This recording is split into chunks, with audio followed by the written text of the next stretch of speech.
Bus ದರ ಏರಿಕೆ ಮಾಡಿದ್ರು. ಆರ್ ಟಿ ಸಿ ಅಂದರೆ ಪಹಣಿ ಅದರ ದರವನ್ನು ಕೂಡ ಹೆಚ್ಚಳ ಮಾಡಿದ್ರು. ಇನ್ನೇನು ಉಳಿದಿದೆ ಇವ್ರ ಹತ್ರ? ಈಗ ಇದ್ರ ಮೇಲೆ ಒಂದು ತೆರಿಗೆ ಮೇಲೆ ತೆರಿಗೆ, ಎಲ್ಲೆಲ್ಲಿ ಟ್ಯಾಕ್ಸ್ ಹಾಕೋಕ್ಕಾಗತ್ತೆ ಅಂತ ಯೋಚನೆ ಮಾಡ್ತಾ ಇದ್ದಾರೆ. ಅದಕ್ಕೆ ಸಿದ್ದರಾಮಯ್ಯನವರೇ, ನೀವು ಗ್ರೇಟ್ ಎಕನಾಮಿಕ್ಸ್ಟು, ನಿಮಗೆ ಇನ್ನೊಂದು ಮಾತ್ರ ಬಾಕಿ ಇದೆ. ನಾನು ಸಲಹೆ ಕೊಡ್ಲಿಕ್ಕೆ ಬಯಸ್ತೇನೆ. ಔರಂಗಜೇಬು ಬಾದ್ಶಾ ಇದ್ದಾಗ ನಾನ್ ಮುಸ್ಲಿಮ್ಸ್ ಮೇಲೆ ಜಜಿಯಾ ಅಂತ ಒಂದು ತೆರಿಗೆ ಹಾಕಿದ್ನಂತೆ, ಹಿಂದೂಗಳ ಮೇಲೆ. ನೀವು ಅದೊಂದು ತಲೆಗಂದಾಯ ಹಾಕ್ಬಿಟ್ರೆ ನಿಮ್ಗೆ ಹೆಂಗೂ ಹಿಂದುತ್ವ ಅಂದ್ರೆ ಅಷ್ಟಕ್ಕಷ್ಟೇ. ಅದೊಂದು ತೆರಿಗೆ ಹಾಕಿಬಿಟ್ರೆ ಎಲ್ಲದರ ಮೇಲೂ ತೆರಿಗೆ ಹಾಕಿದಂಥ ಒಂದು ಕೀರ್ತಿ ಅಂತಿರೋ ಅಪಕೀರ್ತಿ ಅಂತಿರೋ, ನಿಮ್ಮನ್ನು ಹೊಗಳವರೆಲ್ಲ ಹೊಗಳಭಟ್ರೆಲ್ಲ ಕೀರ್ತಿ ಅಂತಾರೆ, ಜನ ನಿಮ್ಮನ್ನು ಅದನ್ನು ಅಪಕೀರ್ತಿ ಅಂತಾರೆ. ಅಪಕೀರ್ತಿ ನಿಮಗೆ ಪ್ರಾಪ್ತಿಯಾಗುತ್ತೆ, ಇನ್ಯಾವುದೂ ಉಳಿಸಿಲ್ಲ ನೀವು. ಇಷ್ಟೆಲ್ಲ ತೆರಿಗೆ ಹೆಚ್ಚಳ ಮಾಡಿದ ಮೇಲೂ ಕೂಡ ಹಾಲು ಉತ್ಪಾದಕರಿಗೆ 8 ತಿಂಗಳಿಂದ ಅವ್ರಿಗೆ ಕೊಡಬೇಕಾದ ಸಬ್ಸಿಡಿನೇ ಕೊಟ್ಟಿಲ್ಲ. 5 ರೂಪಾಯಿ ಸಬ್ಸಿಡಿ ಕೊಡಬೇಕಿತ್ತಲ್ಲ, ಕೊಟ್ಟಿದ್ದಾರೆ ಕೇಳಿ. ಯಾಕೆ ಅಂದರೆ ಖಜಾನೆ ಖಾಲಿ, ಡೆವಲಪ್ಮೆಂಟಿಗೆ ದುಡ್ಡಿಲ್ಲ. B J P M L ಎಗಳು ಡೆಲಿಗೇಷನ್ ಹೋಗಿ ಅಭಿವೃದ್ಧಿಗೆ ಹಣ ಕೊಡಿ ಅಂತ ಕೇಳೋದು ಮಾತ್ರ ಅಲ್ಲ, ಕಾಂಗ್ರೆಸ್ ಶಾಸಕಾಂಗ ಪಕ್ಷದ ಸಭೆಯಲ್ಲಿ ಕಾಂಗ್ರೆಸ್ ಎಮ್ ಎಲ್ ಎಗಳು ಹೋಗಿ ಪ್ರಶ್ನೆ ಮಾಡಿದ್ರು, ನಾವು ಹೆಂಗೆ ಮುಖ ತೋರಿಸೋದು ಜನರಿಗೆ? ನಾವು ಅಭಿವೃದ್ಧಿಗೆ ನೀವು ಹಣ ಕೊಡದೇ ಇದ್ದರೆ ನಾವೇಂಗೆ ಮುಖ ತೋರಿಸೋದು ಅಂತ ಅವರೇ ಜನ ಪ್ರಶ್ನೆ ಕೇಳಿದ್ರೆ ನಾವೇನು ಉತ್ತರ ಕೊಡೋದು ಅಂತ ಶಾಸಕಾಂಗ ಪಕ್ಷದ ಸಭೆಯಲ್ಲಿ ಕೇಳ್ತಾರೆ. ಅಂದರೆ ಈ ಸರ್ಕಾರದ ಪರಿಸ್ಥಿತಿಗೆ ಇದಕ್ಕಿಂತ ಕನ್ನಡಿ ಹಿಡಿಬೇಕಾದ ಅವಶ್ಯಕತೆ ಇಲ್ಲ. ಖಜಾನೆ ಖಾಲಿ, ಅಭಿವೃದ್ಧಿ ಗೋತ, ಮಿಲ್ಕ್ ಪ್ರೊಡ್ಯೂಸರ್ಸಿಗೆ, ಹಾಲು ಉತ್ಪಾದಕರಿಗೆ ಸಬ್ಸಿಡಿ ಕೊಡೋ ಯೋಗ್ಯತೆ ಇಲ್ಲ.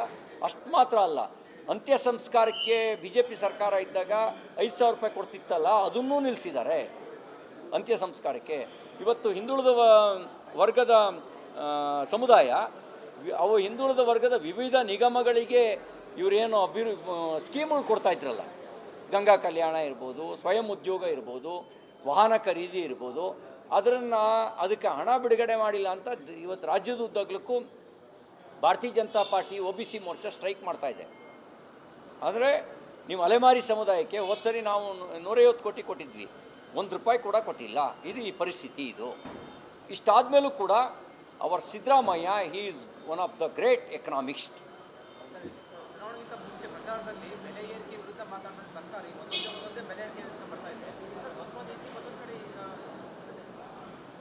ಅದೇ ಹೇಳಿದ್ನಲ್ಲ, ಹೇಳೋದೊಂದು ಮಾಡೋದೊಂದು.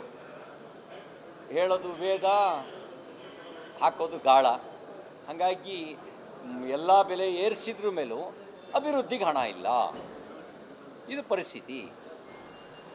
ಅತಿಥಿ ಉಪನ್ಯಾಸಕರಿಗೆ 3-4 ತಿಂಗಳಾದರೂ ಅವ್ರಿಗೆ ಕೊಡಬೇಕಾದ ಗೌರವಧನ ಕೊಡುವ ಯೋಗ್ಯತೆಯೂ ಇಲ್ಲ. ನೀವು ಹೊರಗಡೆ ನೋಡಿ, ಅದೆಷ್ಟು ಸಂಘಟನೆಗಳು ಚಳವಳಿ ಮಾಡ್ತಾ ಇದ್ದಾವೆ, ಅದನ್ನು ನೋಡಿದಾಗಲೇ ನಿಮಗೆ ಗೊತ್ತಾಗುತ್ತೆ ಈ ಸರ್ಕಾರದ ಪರಿಸ್ಥಿತಿ ಏನಿದೆ ಅಂಥೇಳಿ.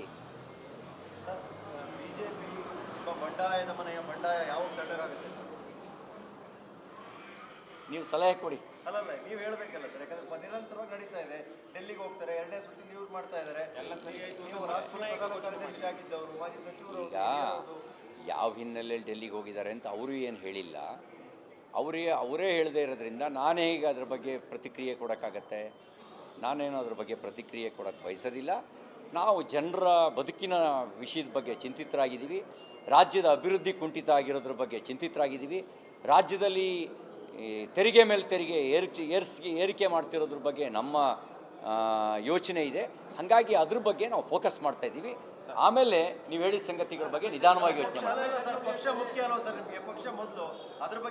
ಇಲ್ಲ, ಮೊದಲು ದೇಶ, ಮೊದಲು ಪಕ್ಷ ಅನ್ನೋದು ಕಾಂಗ್ರೆಸ್ ಪಾರ್ಟಿ ನೀತಿ. ನಮ್ಮ ನೀತಿ ಮೊದಲು ದೇಶ, ದೇಶವಾಸಿಗಳು, ಆಮೇಲೆ ನಮ್ಮ party. I am not Ramesh Jarkiholi. Sir ಒಂದು ನಿಮಿಷ ಸರ್, ನಿಮ್ಮ ಪಕ್ಷದಲ್ಲಿ ರೇಣುಕಾಚಾರ್ಯ ಅವರಿಗೆ ಪಕ್ಷದಲ್ಲಿ ಪ್ರಧಾನ ಕಾರ್ಯದರ್ಶಿ ವಕ್ತಾರ ಹುದ್ದೆ ಇದೆಯಾ ಸರ್? ಅವರು ಭಿನ್ನಮತೀಯ ಚಟುವಟಿಕೆ ನಡೆಸ್ತಿಲ್ಲ. 55 ಶಾಸಕರ ಸಭೆ ಸೇರ್ತಾರೆ. ಇದನ್ನು ಕೂಡ ತಾವು ಏನಂತ ಪರಿಗಣಿಸ್ತೀರಾ ಸರ್? ಯತ್ನಾಳ್ದು ಭಿನ್ನಮತೀಯ ಅಂತೀರಾ, ಆದರೆ ರೇಣುಕಾಚಾರ್ಯ ಮಾಡ್ತಿರ್ತಕ್ಕಂಥ ಸಭೆಗಳಿಗೆ ತಾವು ಏನಂತ ಕರಿತೀರಾ ಸರ್? ನನಗೆ ಪಕ್ಷದಲ್ಲಿ ಅವ್ರಿಗೆ ಏನು ಜವಾಬ್ದಾರಿ ಇದೆ ಸರ್? ನನಗೆ ಯಾಕಣ್ಣ ಈ ವಿಷಯದಲ್ಲಿ ಎಳಿತೀಯಾ? ನಮ್ಗೆ ಎಳಿಬೇಡಿ. ಬಸ್ ದರ ಏರಿಕೆ ಮಾಡಿದ್ರು. ಆರ್ ಟಿ ಸಿ ಅಂದರೆ ಪಹಣಿ ಅದರ ದರವನ್ನು ಕೂಡ ಹೆಚ್ಚಳ ಮಾಡಿದ್ರು. ಇನ್ನೇನು ಉಳಿದಿದೆ ಇವ್ರ ಹತ್ರ? ಈಗ ಇದ್ರ ಮೇಲೆ ಒಂದು ತೆರಿಗೆ ಮೇಲೆ ತೆರಿಗೆ, ಎಲ್ಲೆಲ್ಲಿ ಟ್ಯಾಕ್ಸ್ ಹಾಕೋಕ್ಕಾಗತ್ತೆ ಅಂತ ಯೋಚನೆ ಮಾಡ್ತಾ ಇದ್ದಾರೆ. ಅದಕ್ಕೆ ಸಿದ್ದರಾಮಯ್ಯನವರೇ, ನೀವು ಗ್ರೇಟ್ ಎಕನಾಮಿಕ್ಸ್ಟು, ನಿಮಗೆ ಇನ್ನೊಂದು ಮಾತ್ರ ಬಾಕಿ ಇದೆ. ನಾನು ಸಲಹೆ ಕೊಡ್ಲಿಕ್ಕೆ ಬಯಸ್ತೇನೆ. ಔರಂಗಜೇಬು ಬಾದ್ಶಾ ಇದ್ದಾಗ ನಾನ್ ಮುಸ್ಲಿಮ್ಸ್ ಮೇಲೆ ಜಜಿಯಾ ಅಂತ ಒಂದು ತೆರಿಗೆ ಹಾಕಿದ್ನಂತೆ ಹಿಂದೂಗಳ ಮೇಲೆ. ನೀವು ಅದೊಂದು ತಲೆಗಂದಾಯ ಹಾಕ್ಬಿಟ್ರೆ ನಿಮ್ಗೆ ಹೆಂಗೂ ಹಿಂದುತ್ವ ಅಂದ್ರೆ ಅಷ್ಟಕ್ಕಷ್ಟೇ. ಅದೊಂದು ತೆರಿಗೆ ಹಾಕಿಬಿಟ್ರೆ ಎಲ್ಲದರ ಮೇಲೂ ತೆರಿಗೆ ಹಾಕಿದಂಥ ಒಂದು ಕೀರ್ತಿ ಅಂತಿರೋ ಅಪಕೀರ್ತಿ ಅಂತಿರೋ, ನಿಮ್ಮನ್ನು ಹೊಗಳವರೆಲ್ಲ ಹೊಗಳಭಟ್ರೆಲ್ಲ ಕೀರ್ತಿ ಅಂತಾರೆ, ಜನ ನಿಮ್ಮನ್ನು ಅದನ್ನು ಅಪಕೀರ್ತಿ ಅಂತಾರೆ. ಅಪಕೀರ್ತಿ ನಿಮಗೆ ಪ್ರಾಪ್ತಿಯಾಗುತ್ತೆ, ಇನ್ಯಾವುದೂ ಉಳಿಸಿಲ್ಲ ನೀವು.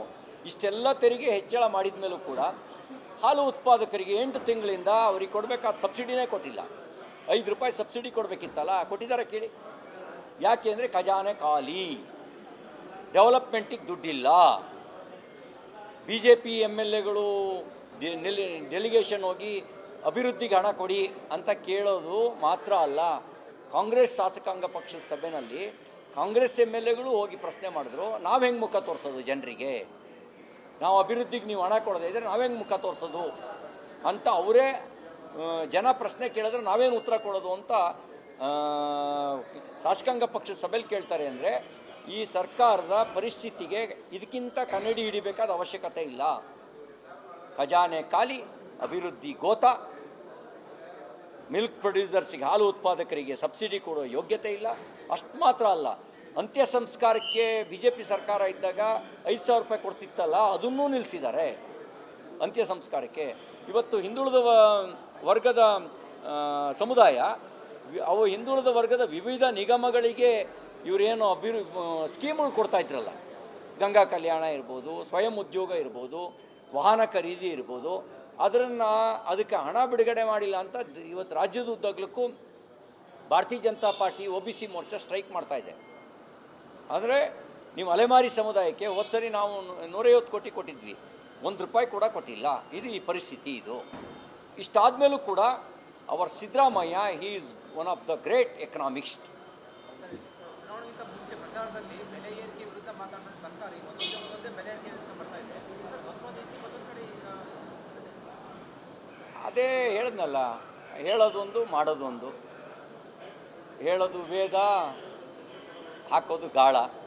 ಹಾಗಾಗಿ ಎಲ್ಲ ಬೆಲೆ ಏರಿಸಿದ್ರ ಮೇಲೂ ಅಭಿವೃದ್ಧಿಗೆ ಹಣ ಇಲ್ಲ.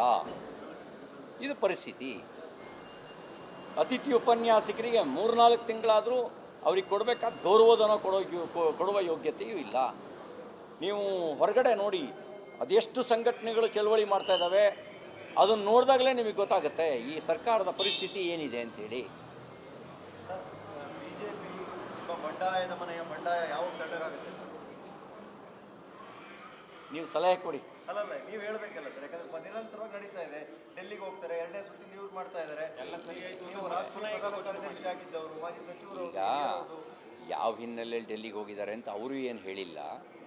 ಅವರೇ ಹೇಳದೇ ಇರೋದ್ರಿಂದ ನಾನೇ ಈಗ ಅದ್ರ ಬಗ್ಗೆ ಪ್ರತಿಕ್ರಿಯೆ ಕೊಡೋಕ್ಕಾಗತ್ತೆ? ನಾನೇನು ಅದ್ರ ಬಗ್ಗೆ ಪ್ರತಿಕ್ರಿಯೆ ಕೊಡೋಕ್ಕೆ ಬಯಸೋದಿಲ್ಲ. ನಾವು ಜನರ ಬದುಕಿನ ವಿಷಯದ ಬಗ್ಗೆ ಚಿಂತಿತರಾಗಿದ್ದೀವಿ. ರಾಜ್ಯದ ಅಭಿವೃದ್ಧಿ ಕುಂಠಿತ ಆಗಿರೋದ್ರ ಬಗ್ಗೆ ಚಿಂತಿತರಾಗಿದ್ದೀವಿ. ರಾಜ್ಯದಲ್ಲಿ ತೆರಿಗೆ ಮೇಲೆ ತೆರಿಗೆ ಏರಿಕೆ ಮಾಡ್ತಿರೋದ್ರ ಬಗ್ಗೆ ನಮ್ಮ ಯೋಚನೆ ಇದೆ. ಹಾಗಾಗಿ ಅದ್ರ ಬಗ್ಗೆ ನಾವು ಫೋಕಸ್ ಮಾಡ್ತಾ ಇದ್ದೀವಿ. ಆಮೇಲೆ ನೀವು ಹೇಳಿದ ಸಂಗತಿಗಳ ಬಗ್ಗೆ ನಿಧಾನವಾಗಿ ಯೋಚನೆ ಮಾಡಿ. ಇಲ್ಲ, ಮೊದಲು ದೇಶ, ಮೊದಲು ಪಕ್ಷ ಅನ್ನೋದು ಕಾಂಗ್ರೆಸ್ ಪಾರ್ಟಿ ನೀತಿ. ನಮ್ಮ ನೀತಿ ಮೊದಲು ದೇಶ, ದೇಶವಾಸಿಗಳು, ಆಮೇಲೆ ನಮ್ಮ party. I am not Ramesh Jarkiholi. Sir ಒಂದು ನಿಮಿಷ ಸರ್, ನಿಮ್ಮ ಪಕ್ಷದಲ್ಲಿ ರೇಣುಕಾಚಾರ್ಯ ಅವರಿಗೆ ಪಕ್ಷದಲ್ಲಿನ ಪ್ರಧಾನ ಕಾರ್ಯದರ್ಶಿ ವಕ್ತಾರ ಹುದ್ದೆ ಇದೆಯಾ ಸರ್? ಅವರು ಭಿನ್ನಮತೀಯ ಚಟುವಟಿಕೆ ನಡೆಸ್ತಿಲ್ಲ, 55 ಶಾಸಕರ ಸಭೆ ಸೇರ್ತಾರೆ. ಇದನ್ನು ಕೂಡ ತಾವು ಏನಂತ ಪರಿಗಣಿಸ್ತೀರಾ ಸರ್? ಯತ್ನಾಳ್ದು ಭಿನ್ನಮತೀಯ ಅಂತೀರಾ, ಆದರೆ ರೇಣುಕಾಚಾರ್ಯ ಮಾಡ್ತಿರ್ತಕ್ಕಂಥ ಸಭೆಗಳಿಗೆ ತಾವು ಏನಂತ ಕರಿತೀರಾ ಸರ್? ನನಗೆ ಪಕ್ಷದಲ್ಲಿ ಅವ್ರಿಗೆ ಏನು ಜವಾಬ್ದಾರಿ ಇದೆ ಸರ್? ನನಗೆ ಯಾಕಣ್ಣ ಈ ವಿಷಯದಲ್ಲಿ ಎಳಿತೀಯಾ? ನಮ್ಗೆ ಎಳಿಬೇಡಿ.